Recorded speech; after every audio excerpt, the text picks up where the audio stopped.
جناب نوح نے آخر میں تھک کر کے عاجزہ کر کے بارگاہ احدیت میں یہ دعا کی، رب انی دعوت قومی لیلا و نہارا، پروردگارا میں نے اپنی قوم کو دن کو بھی بلایا اور رات میں بھی بلایا، فلم یزدہم دعائی الا فرارا، میرے بلانے نے اضافہ نہیں کیا مگر کہ فرار، میں جتنا بلاتا ہوں اتنا ہی یہ فرار اختیار کرتے ہیں۔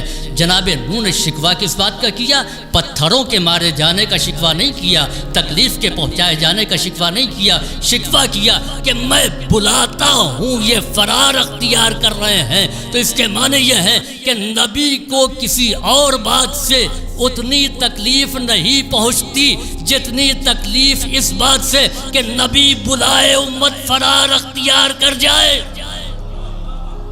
لم یزدہم دعائی الا فرارا، کہ میرے بلانے نے اضافہ نہیں کیا مگر یہ فرار اختیار کرتے گئے، یہ بھاگتے گئے۔ اب سمجھ میں آیا کہ نبی کریم نے کیوں کہا ما اوذی النبی قط کما اوذیت، کسی نبی کو اتنی اذیت نہیں دی گئی جتنی اذیت مجھ کو دی گئی ہے۔ اور آخر میں جناب نوح نے دعا کی کہ قال نوح رب لا تذر علی الارض من الکافرین دیارا، پروردگارا اب زمین میں کسی ایک کافر کو نہ چھوڑنا، جتنے ہیں ان کو ہلاک کر دے، تباہ کر دے۔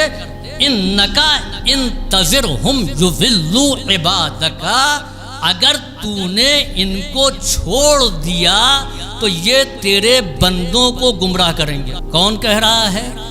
جناب نوح۔ اس کے بعد جناب نوح کہتے ہیں کہ لا یلدوا الا فاجرا و کفارا، اور ان کی اولاد بھی فاجر پیدا ہوتی ہے، کافر پیدا ہوتی ہے۔ یہ جناب نوح نے بارگاہ احدیت میں عرض کیا کہ ان کو ہلاک کر دے، ان کو تباہ کر دے، ان کو برباد کر دے، اس لیے کہ ان کے یہاں جو بیٹے پیدا ہو رہے ہیں وہ بھی فاجر ہیں۔ کیوں جناب نوح کہہ رہے ہیں؟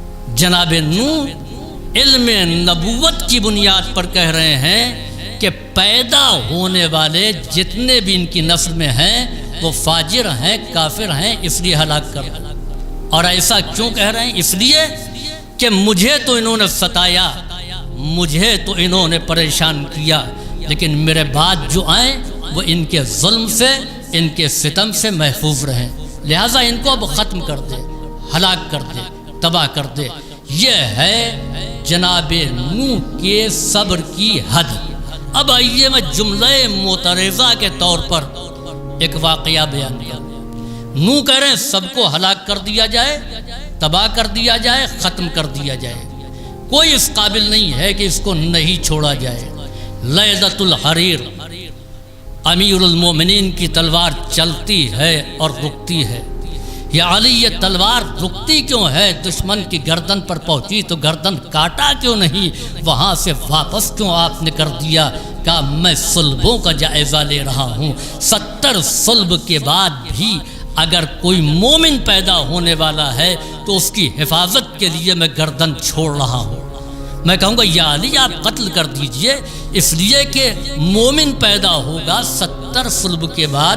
اچھا 70 جانے دیجئے، 50 کے بعد، 40 کے بعد، 10 کے بعد مومن پیدا ہوگا، اس کے پہلے پیدا ہونے والے تو کافر ہیں، ظالم ہیں، تو آپ ایک مومن کے لیے 69 ظالم کو چھوڑ رہے ہیں، ایک مومن کے لیے 9 ظالم کو چھوڑ رہے ہیں۔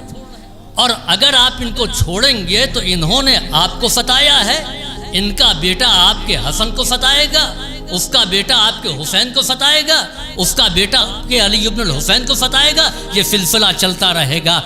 اس کے باوجود دشمن کو چھوڑ دینا اس بات کی دلیل ہے کہ ایک مومن کی جان کی قیمت کتنی ہے نگاہ امیر المومنین، کہ اپنی نسل کا ستایا جانا گوارا ہے، مگر یہ گوارا نہیں ہے کہ آنے والا مومن آنے سے پہلے ختم ہو جائے۔